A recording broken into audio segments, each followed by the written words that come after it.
Yau bikin irin na masoya ne, ga dangi sun zo. Auren ku na 'ya'yan gata ne, gani ni ma na zo.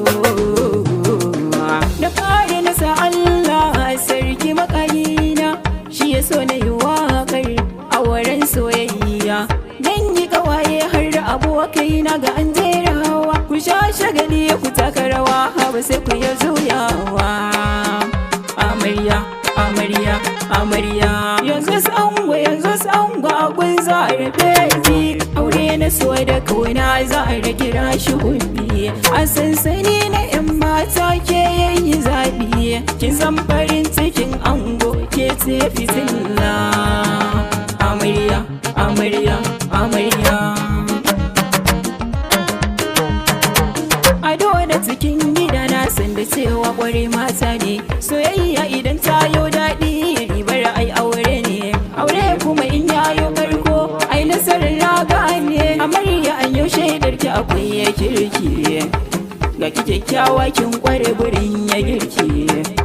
Ku zama da lumana sai fa ku ɗauwa maki, shi zaman tare wata ran a saba ku yi kulawa. Babu sa'insa sirrin juna da ku za ku riƙewa, ke ƙauna shi kike so auren an ɗaurawa. Rike an gwanki zarabe biya ai sai baki kulawa. Kun yi dacewa an gode amarya ku yi takawa, sanadin ƙauna murnan mu a zuciya bai boyewa. Kun yi dacewa an gode amarya ana tsebawa, zuga na ƙawaye amarya ki kauda kunni kan rasu hure. Zaman aure zama na ibada tabbas sai kun jure, yau babbar rana sai a gare ki amarya share hawaye. Iyaye sun gama yin komai a ɗaki an biki jere, yanzu in za ka shigo ka gida riko ka zako tsire. Da ka zama so mai matsayi ka zarce duka babare, an shaida kana da fari na hali haƙi na ta za ka yi kare. Ba taron ya ɗau haske ga kamshi na turare, kuna iri taken mata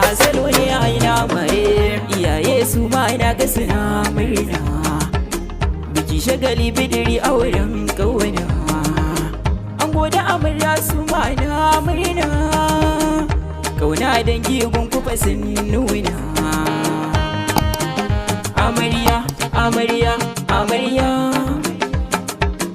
amarya da ango sun sha kyau ranar aita daban ne. Siyasa ku zama gida ɗaya da shan Allah kainuwa ne, idan kuka yi haka kun ci gari ku tsola idan makiya ne.